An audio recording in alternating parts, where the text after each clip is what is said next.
My father is a very keen observer of contemporary politics and always an astute judge of the potential of political aspirants. His favorite phrase to describe someone with a very high ceiling in terms of achievement is presidential timber. He always uses this phrase to refer to somebody who he thought was of sufficient ability and gravitas, such that this person could eventually one day become president.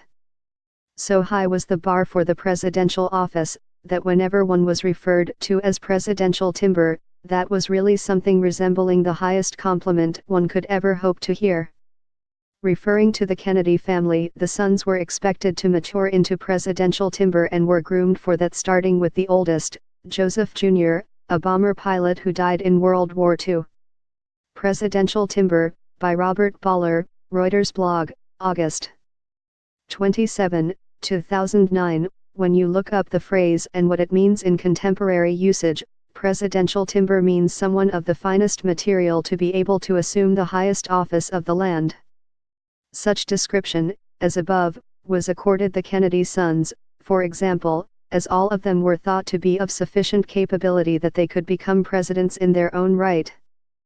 When Dad spoke of Philippine politicians who were presidential timber, he would often be referring to great statesmen like the late Senators Claro M. Recto, Arturo Tolentino, or Jose W. Diokno. These were men he considered to have been good enough so that they would be candidates to the highest office of the land. When I studied the qualities of the men he was referring to, clearly one thing they had in common was they were all of brilliant intellect. And who could deny that the three statesmen above were of the highest caliber, in terms of their intellectual abilities? Apart from that, however, those he considered to be potential presidents were also exemplary in terms of their personal lives. This meant that they were not only brilliant and intelligent, they also had to be of the highest quality, be of strong moral fiber, and be generally beyond reproach in terms of their integrity. Anything less than this, and the person would no longer be worth considering as national leader in waiting. I can't help thinking, given what I am seeing today, just how low our standards have sunk in terms of the people we deem worthy of leading this nation, or any nation for that matter. Just cast a look at the man that the United States considered worthy of being its commander-in-chief. Trump does not inspire anyone to lofty expectations. His communication skills are very limited, his intellectual prowess unproven at best, and his conduct arguably unworthy of emulation.